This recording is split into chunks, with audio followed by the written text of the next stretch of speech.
તો મિત્રો હવે જાવી છીએ સાળંગપુર અને હનુમાન દાદાના દર્શન કરાવીશું. લગભગ વિડીયો બીજો બનાવવો પડશે, બીજો વ્લોગ બનાવવો પડશે. તો વિડીયોના માધ્યમથી તમે કહેજો કે કેવો વિડીયો સારો લાગ્યો, કેવો નહીં. ભોળિયાનાથના દર્શન કરાવ્યા. મંગળવારે તો પબ્લિક હાવ ઓછું હોય, તો હાથ થોડોક બેસી ગયો છે એટલે અવાજ નથી નીકળતો. તો હવે જાવી છીએ સાળંગપુર. તો ફાઇનલી મિત્રો અમે પૂગી ગયા કષ્ટભંજન દેવના દર્શન કરવા સાળંગપુર. તો આ છે કષ્ટભંજન દેવનું મંદિર. એની એક્ઝેક્ટ સામે મોટી પ્રતિમા છે. ના પણ જાશું દર્શન કરીને પછી.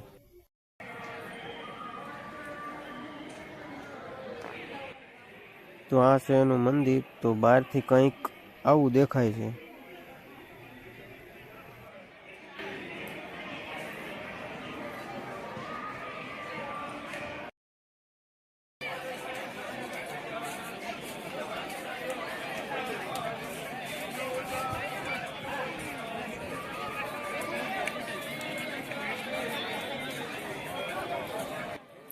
તો ચાલો મિત્રો આપણે કરીએ કષ્ટભંજન દેવના દર્શન.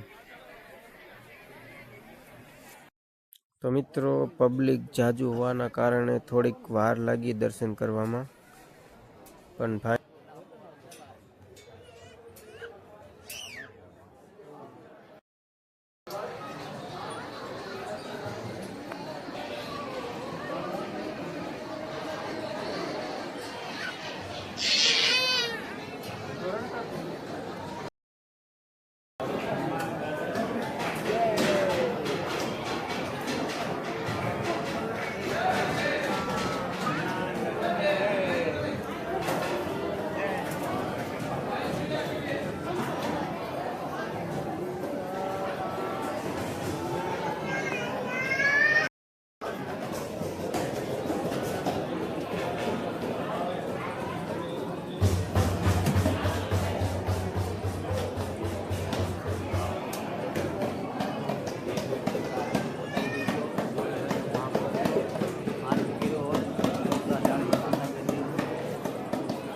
તો દર્શન કર્યા બાદ અમે ઉપડી ગયા પ્રસાદી લેવા.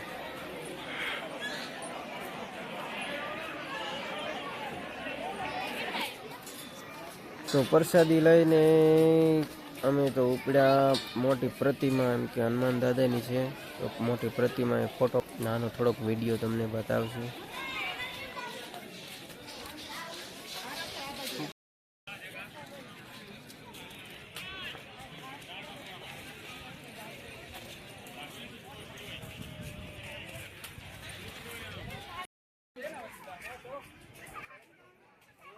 તો મિત્રો આ છે કષ્ટભંજન દેવની મોટી પ્રતિમા, જ્યાં માણસો અલગ અલગ એંગલથી ફોટો પાડતા હોય.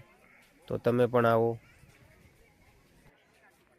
સાળંગપુર કષ્ટભંજન દેવના દર્શન કરવા.